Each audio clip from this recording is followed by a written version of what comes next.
అసలు car move చేసేటప్పుడు ఎందుకు ఆగిపోతుంది? Welcome back to Autowise India. So ఈ రోజు అయితే బిగినర్స్ కార్ మూవ్ చేసేటప్పుడు సడన్ గా వెహికల్ ఆగిపోతుంది. అది ఎందుకు అంటే ఇప్పుడు సడన్ గా క్లచ్ రిలీజ్ చేసేసరికి వెయిట్ అంతా కార్ మీద పడిపోయి వెంటనే వెహికల్ ఆఫ్ అయిపోతుంది. సో దాన్ని మనం ఎలాగా రెక్టిఫై చేసుకోవాలి అనేది నేను ఈ వీడియోలో మీకు చూపిస్తాను. సో మనం అయితే ఇప్పుడు కార్లోకి వచ్చేసాము. యాక్సలరేటర్, బ్రేక్ అండ్ క్లచ్ అనమాట, ఏబిసి అంటారు. వెహికల్ స్టార్ట్ చేసుకొని ఫస్ట్ గేర్ వేసుకొని ఇలా రిలీజ్ చేసేస్తారు, వెహికల్ కూడా ఆగిపోద్ది అనమాట జర్కిచ్చి. సో అది మెయిన్ మిస్టేక్ బిగినర్స్ చేసేది. అది ఎలా మనం క్లచ్ రిలీజ్ చేయాలి ఇప్పుడు క్లియర్ గా ఎక్స్ప్లెయిన్ చేస్తాను చూడండి. ఫస్ట్ గేర్ వేసుకున్న తర్వాత స్లోగా క్లచ్ మనం రిలీజ్ చేస్తూ ఉండాలి, చాలా స్లోగా, ఇంచ్ బై ఇంచ్, పాదం పూర్తిగా కింద ఉండాలి.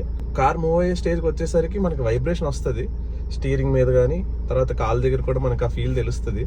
అక్కడ వైబ్రేషన్ వచ్చిన దగ్గర మనం కొంచెం స్లోగా రిలీజ్ చేసుకోవాలి, వెహికల్ అలా మనకి మూవ్ అవుతుంది.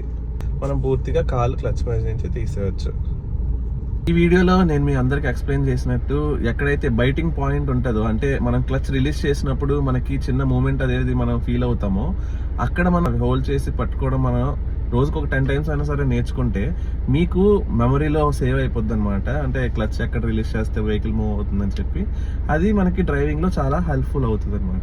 నేను ఈ వీడియోలో ఎక్స్ప్లెయిన్ చేసిన దానికోసం మీకు ఇంకేమైనా డౌట్స్ ఉంటే వెంటనే కామెంట్ సెక్షన్లో కామెంట్ చేయండి.